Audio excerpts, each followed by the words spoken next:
All right, we're continuing coverage of President Trump's historic decision to execute an airstrike against General Qassem Soleimani and what that death could have when it comes to serious implications in the 2020 election. Yahoo Finance's Rick Newman joins us now to discuss that and how it could shape things.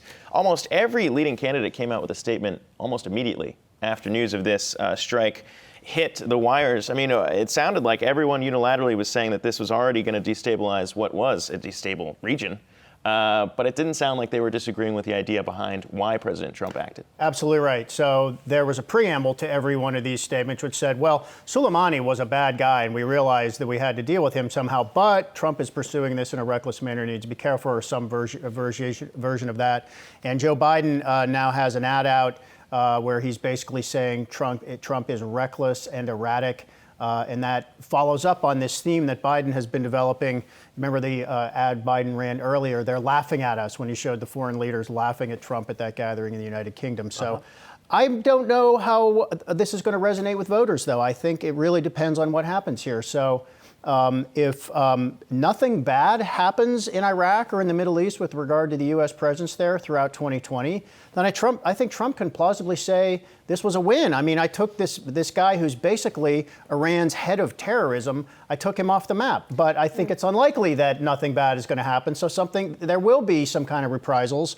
And I think this totally depends on what happens next. And this is not going to be a one and done. This is going to percolate all through 2020. I feel like he already had that when they had the strike against the ISIS leader al-Baghdadi. That was already there, and he had that celebration before. But then we're also talking. Let me just point out a big difference. Al-Baghdadi did not belong to a nation. No, for sure. That's what I'm saying. It's Soleimani a lot does less belong to to a nation. So that's a huge. Yeah, you're right. Totally. So, when we're talking about that, it's also the implications are a little bit larger too. But it wasn't just Joe Biden who was responding to it. We also heard from Senator Elizabeth Warren as well, tweeting Soleimani was a murderer responsible for the deaths of thousands, including hundreds of Americans. Very similar to what we heard from Trump. But this reckless move escalates the situation with Iran and increases the likelihood of more deaths and new Middle East conflict. Our priority must be to avoid another costly war. Senator Bernie Sanders echoed much of that sentiment on Twitter as well.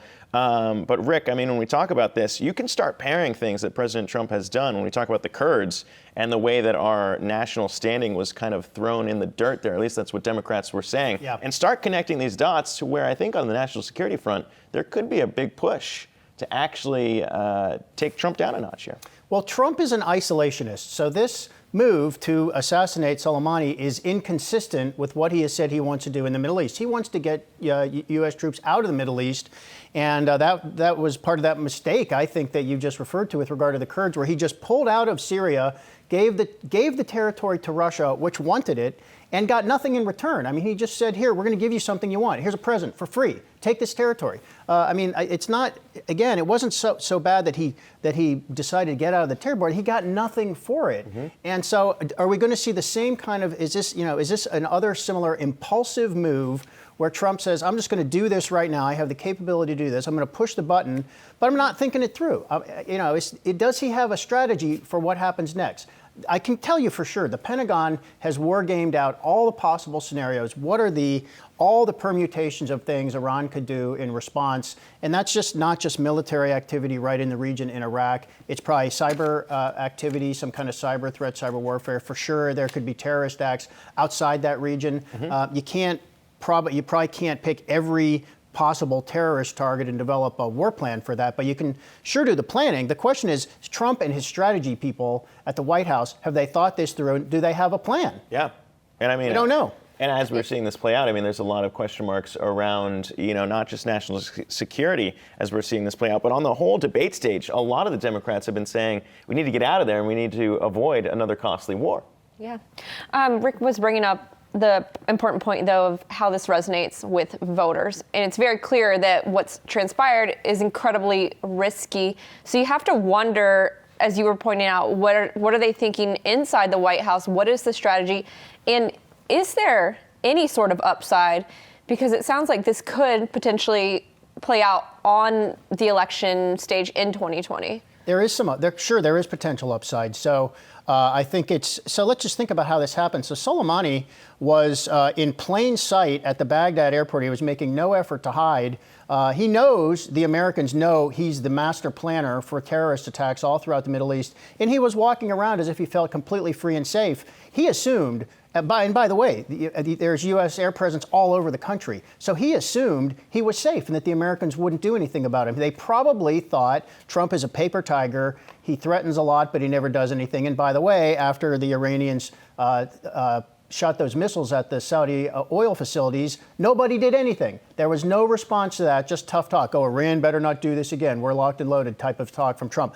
Well, now Trump has shown he's actually willing to pull the trigger. Yep. So that could completely change the thinking in Tehran that, wow, he actually will come after us. And by the way, Tehran, there's no way Tehran can afford to get in a conventional war with the United States. It will just get creamed and wiped out, and it'll lose half its military. So they're not going to do that. So what are they going to do is the question. I mean, they're a weak opponent, but they're not powerless, and they can hurt us in certain ways that we may not be able to anticipate. I think a lot of people are hoping that they don't do anything that extreme. But nonetheless, I mean, a ratcheting up of the high-pressure campaign we've been seeing out of the Trump administration. Hey, investors, Zack Guzman here. Are you interested in learning more about the markets and getting the latest financial news? Well, then click right here to subscribe to our Yahoo Finance YouTube channel. Get the latest up-to-the-minute market analysis, big interviews in the world of finance, and information on how to manage your money every day wherever you are.